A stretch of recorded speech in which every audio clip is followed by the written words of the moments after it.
तत्विद्धि प्रणिपातेन परिप्रश्नेन सेवया। श्री कृष्ण ने कहा उपदेशन्ति ते ज्ञानम ज्ञानिनः तत्वदर्शिनः। वो सार ज्ञान जिससे सारे दुख मिट जाए, सारी शंकाओं का समाधान हो जाए, जो सबके मूल में तत्व है। जैसे आंखें अनेक है लेकिन देखने की सत्ता देने वाला तत्व चैतन्य एक है। कान अनेक है, सुनने के शब्द अनेक है लेकिन सुनने की सत्ता देने वाला तत्व वही का वही एक है, ज्ञान स्वरूप। जीभें अनेक है और एक जीभ पर न जाने दिन में कितने कितने चीजों का स्वाद लेते हैं, चटका मटका झटका आता रहता है, लेकिन उस सब का ज्ञान तत्व चैतन्य वही का वही एक है। ऐसे ही नाक भी अनेक है, किसी का चपटा नाक तो किसी का लंबा तो किसी का मीडियम तो किसी का गोल मटोल तो किसी का टमाटे छाप तो किसी का भिंडी छाप, लेकिन श्वास लेने की रिदम भी कईयों की अनेक है, लेकिन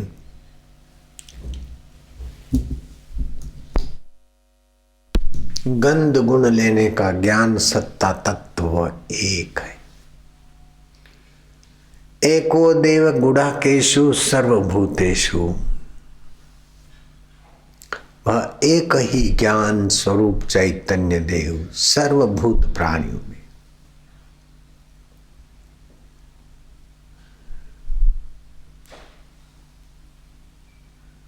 जैसे घड़े अनेक, सुराइयां अनेक, डिब्बे और तपेलियां अनेक, आकाश सब में एक। ऐसे ही गहने अनेक, सोना तत्व एक, कपड़े अनेक, रुई तत्व एक। ऐसे ही पांचों भूतों में पृथ्वी जल तेज वायु आकाश, पांचों भूतों में और पांचों भूतों से उत्पन्न होने वालों में एक चैतन्य परमात्मा सत्ता झूठी त्यों है। आकाश तो जड़ है लेकिन परमात्मा चेतन है, समर्थ है, कर्म का नियामक है, कर्म का प्रेरक है, कर्म का फलदाता है और प्राणी मात्र का परम हितैषी है। एको देव गुडाकेशु सर्वभूतेषु अंतरात्मा। सबका अंतरतम आत्मा होकर बैठा है।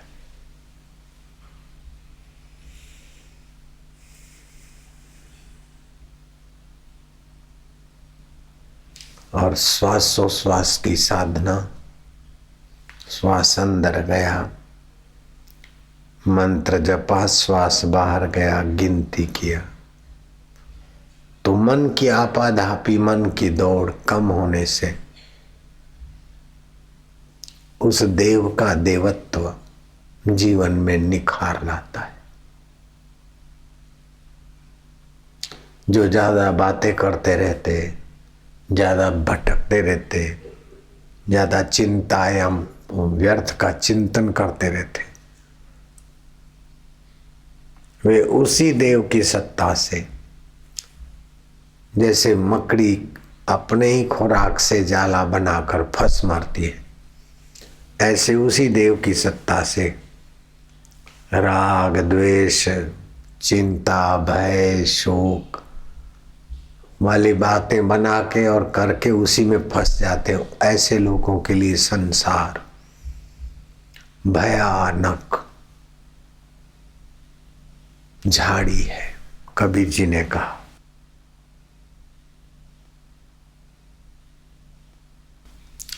ये संसार कांटों की झाड़ी उलझ उलझ कर मरना है।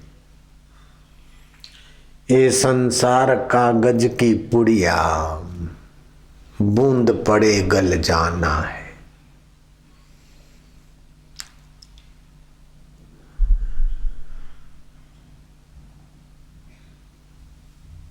और भी कई साखियां, कई चौपाइयां, कई दोहे, कई कहावतें, कई निमित्तें इस संसार की असारता की बातें कहते हैं।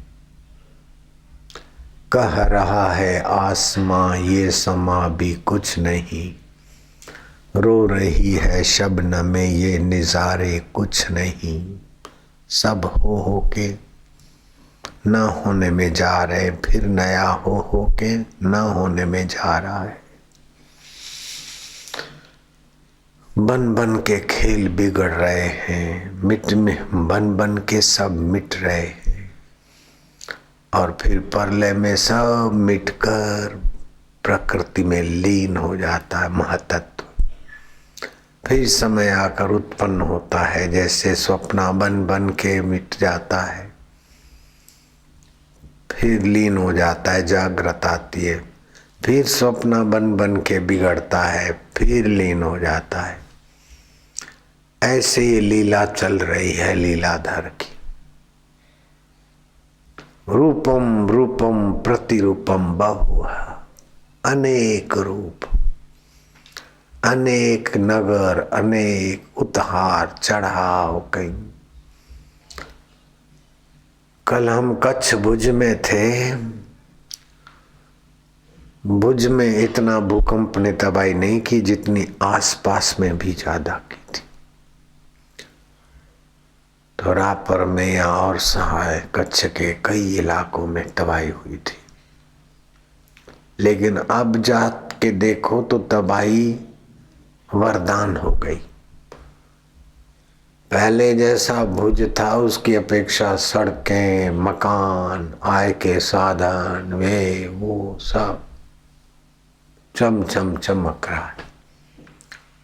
और कच्छ में जहाँ तबाही हुई थी वो जगह हमने देखी, हम गए थे उस समय, जहाँ लोग बेचारे मकान बकान ढह गए थे। कई लोग तो अपने अपने मुंबई में इधर उधर थे और उनके घर गिर गए थे, तो कई लोग वहीं थे और घर गिर गए थे। तो दयनीय स्थिति भी दिखी। तो हो सारा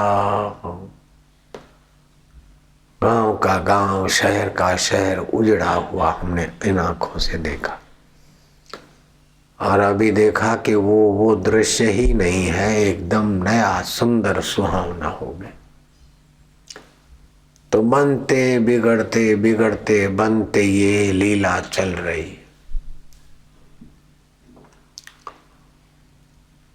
इसको सच्चा मानना बहुत बड़ा भारी भूल है।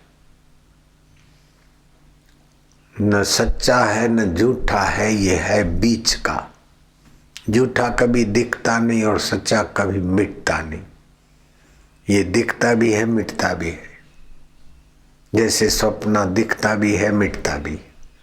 ऐसे जागृत आज का माहौल कल नहीं था, और यही माहौल कल नहीं रहेगा। कल न इससे कुछ बदल जाएगा। जो यहाँ बैठा है वो उधर बैठेगा, ऐसा वैसा कुछ।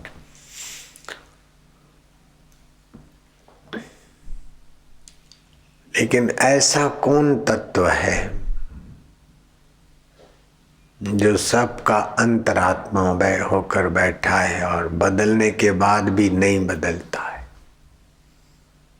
बनने के बाद भी नहीं बनता है। सब कुछ दिखता है लेकिन जिसकी सत्ता से दिखता है वो नहीं दिखता। ऐसा कौन है? ऐसा कौन पुरुष है कि जिसकी द्वारा ये आंखें देखती, कान सुनते हैं, नाक सूंघता है, जीभ चखती है, मन सोचता है, बुद्धि निर्णय करती है, जीवात्मा अहम अहम करता है।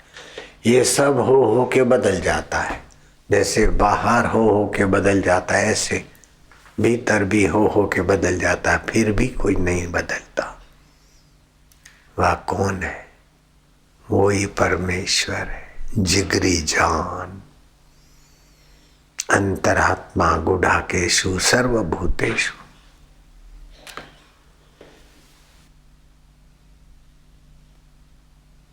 सभी का चैतन्य स्वरूप ईश्वर परमात्मा।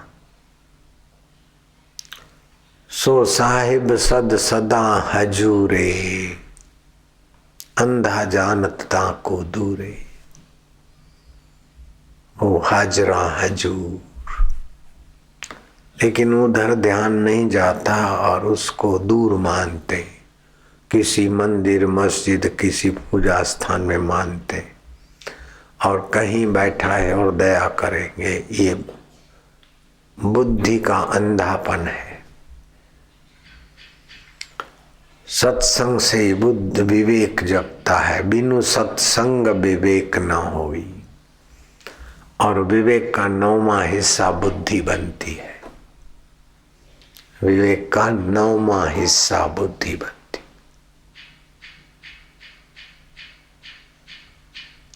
तो संसारी बुद्धि में कोई कितना भी चतुर हो जाए, लेकिन वास्तविक विवेक क्या है ये समझा नहीं तो बड़ा बुद्धिमान राजा नृग मरने के बाद किरकिट हो गया।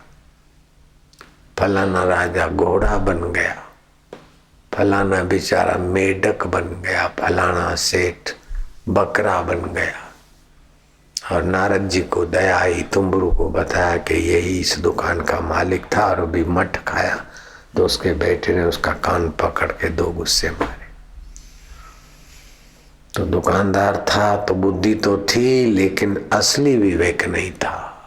असली विवेक क्या है? जगत क्या है,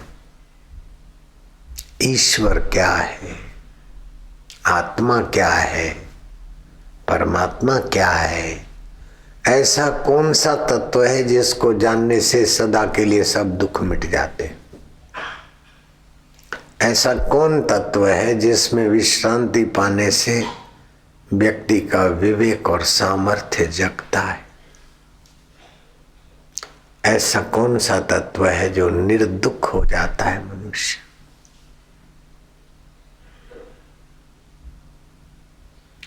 जो लोग हाजिर जवाबी थे वो भी उसी चैतन्य से लाए थे।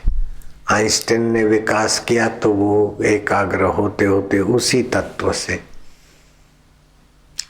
भौतिक जगत की चीजों में खोज में विकसित हुआ। लेकिन तुलसीदास महाराज और काल कवि कालिदास और वशिष्ठ जी महाराज उसी चैतन्य तत्व से, उसी चैतन्य के जगत में बुद्धि को लगाकर महापुरुष बन गए, ईश्वर तुल्य ब्रह्मवेता बन गए, भगवान राम के पूजनीय हो गए।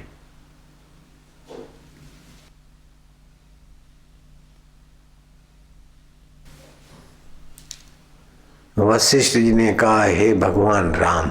ऐसा नहीं कि वशिष्ठ जी नहीं जानते थे, भगवान राम भी संबोधन आता है।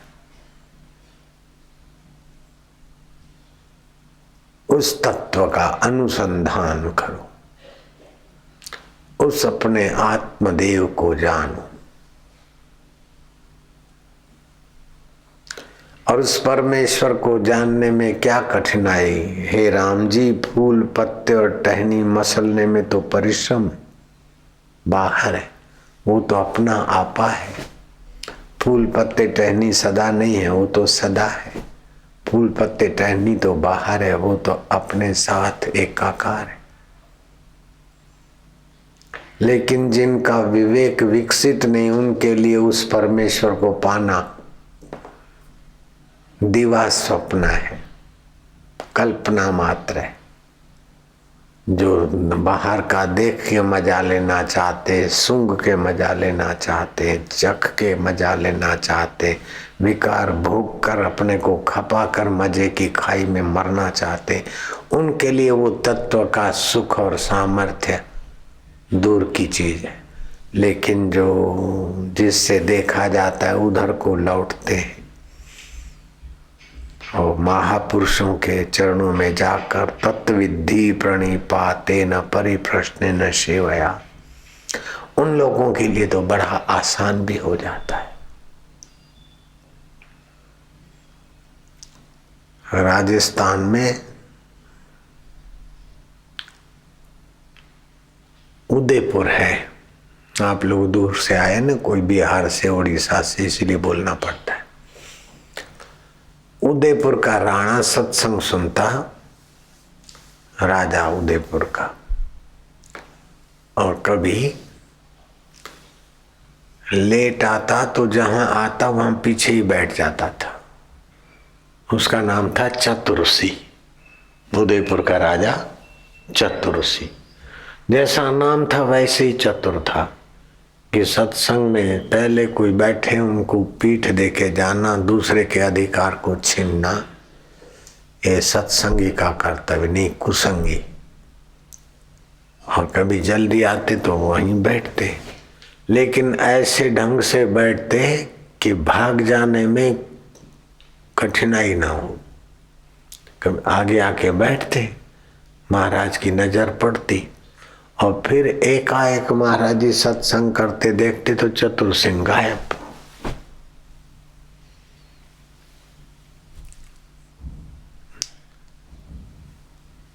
तो ऐसा 1 2 बार 4 बार राजा आए सत्संग में और फिर एकाएक गायब हो जाए तो महाराज का ध्यान खींचा।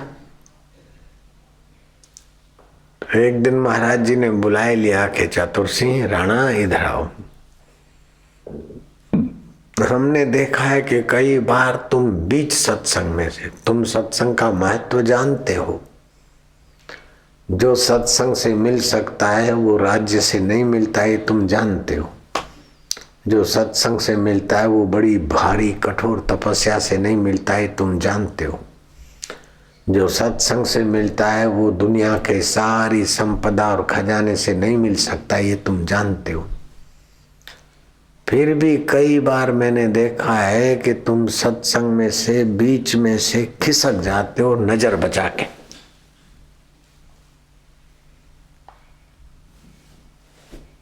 छटकी जाओ छो, समझते हो ना, छटकी जाओ छो।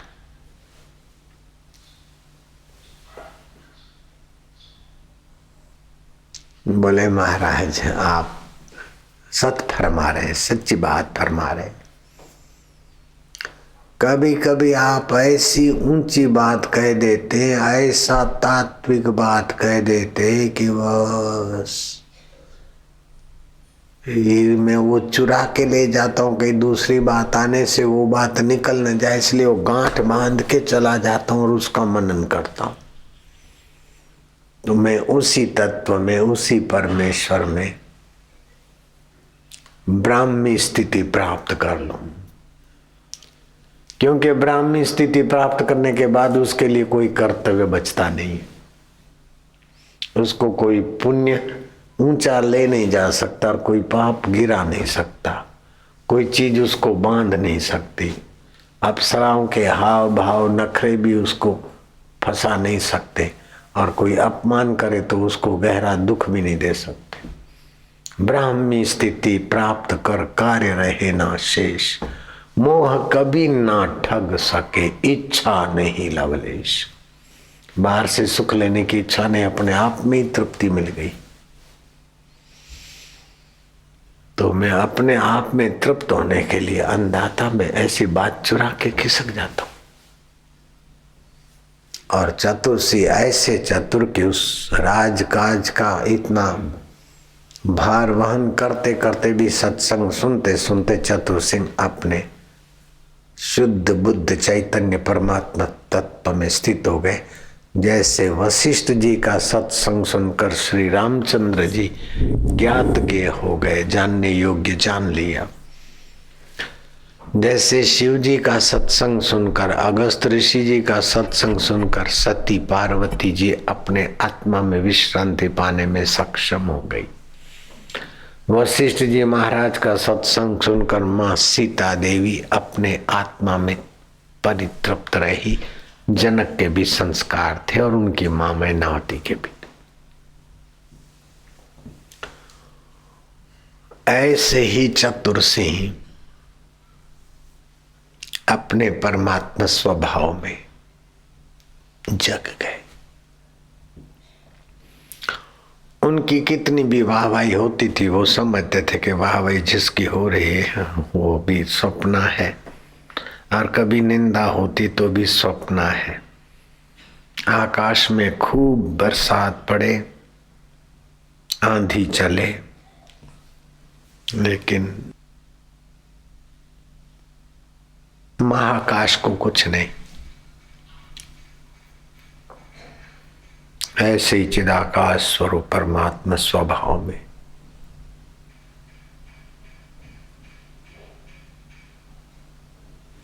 अब वहां तुम पहुंचोगे तब पहुंचो, लेकिन अभी जब अपन लोग हरि ओम करते हैं ना, तो अ और म के बीच एकाकारता है, वो चिदाकाश स्वरूप की है स्थिति, वो तत्व है,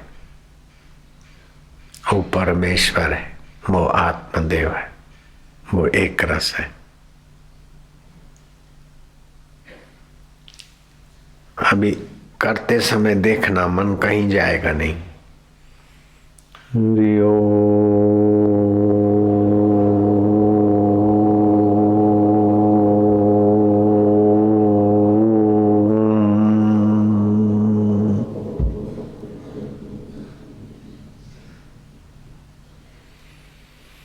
तो इसको बोलते निसंकल्प अवस्था।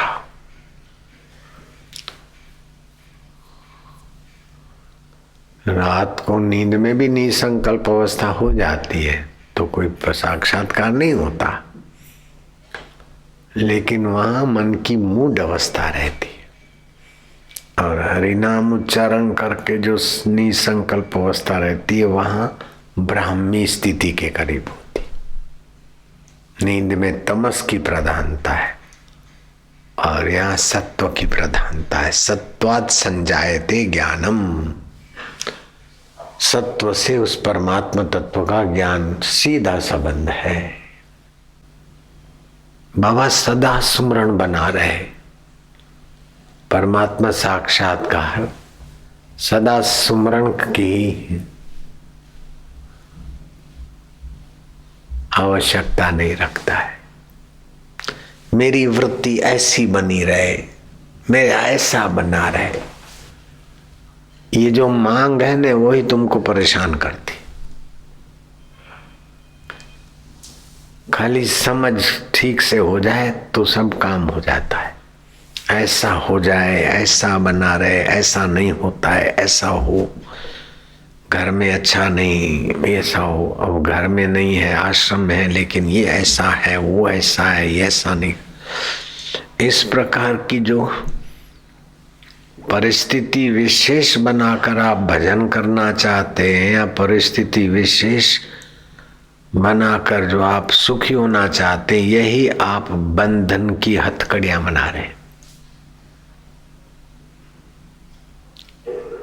हर अवस्था में उसको देखो और हर अवस्था का सदुपयोग करना सीखो, और हर अवस्था सत्य के बल से उत्पन्न हुई, सत्य के बल से दिखती और सत्य के बल में लीन होने वाली। सत्य जो का त्यों है।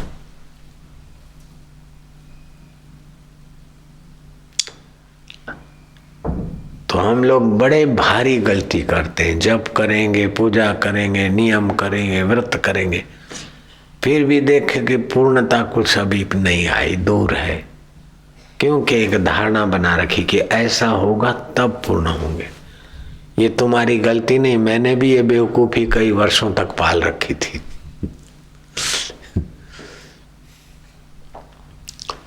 गुरु जी की कृपा तो हो गई, फिर भी मन में होता था कि हैं तो हम भी वही सत्य चित्त आनंद आत्मा, लेकिन साईं जी को इतने लोग मानते हैं, सुनते हैं, और हमारे को तो कोई पूछता। और साईं जी आशीर्वाद देते तो फलता है, और अपन देखते कुछ नहीं होता। है तो वही का वही, लेकिन फिर भी थोड़ी तो कमी है। तो डीसा से थोड़ा 25 किलोमीटर के अंतर पर धानेरा होगा, 25-27। वहां गुरु जी का कार्यक्रम था और मैं वहां गया था। तो एक दिन सुबह को 5 बजे सत्संग होता था। कोई पढ़ता था, गुरुजी उसकी व्याख्या करते, 2-3 साधक अंगत नजीक वाले। यहाँ भी हम रहते थे, पहले तो ऐसे ही होता था, 5-7 साधक होते, योग वशिष्ठ पढ़ते थे और फिर थोड़ी व्याख्या करते। तो मेरे दिल में जो थोड़ी बहुत कभी कभी 19-20 होती थी, तो साईं ने कहा, भाई कुछ लोग बेचारे ऐसा सोचते हैं कि भाई साईं को तो पूर्ण हो गया और हमारे को कहीं थोड़ा कमी है।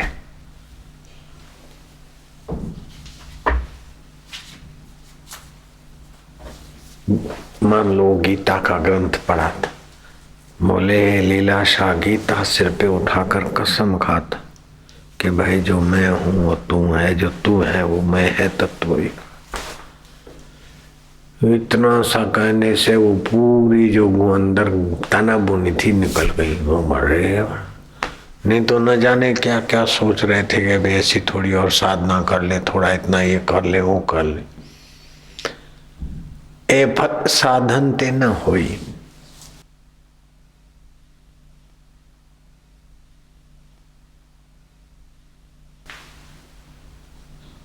ये फल अपने साधन के बल से नहीं होता। साधन करते करते गुरु कृपा ही केवलम शिष्यस्य परम मंगलम। गुरु की कृपा ऐसी छलकती और गुरु बिल्कुल अंतरात्मा के भाव में तृप्त होकर कह देते, भाई ये तो बैठ जाती बात, हो गया। ब्राह्मी स्थिति कठिन नहीं है।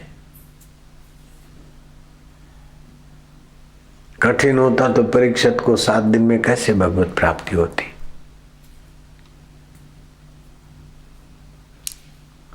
लेकिन पहले का अभ्यास था और भूख थी, और भूख तीव्र हो तो अभ्यास भले थोड़े समय का हो तो भी काम हो जाता है। ईश्वर प्राप्ति की भूख लगे, ये मिल जाए, ये मिल जाए, फिर क्या, ऐसा हो जाऊं, ऐसा हो जाऊं, फिर क्या। बन बन के तो खेल बिगड़ रहे। जो वास्तविक में परमेश्वर है, आत्मदेव है, ईश्वर सत्ता है, मुझे उसका प्रसाद पाना है।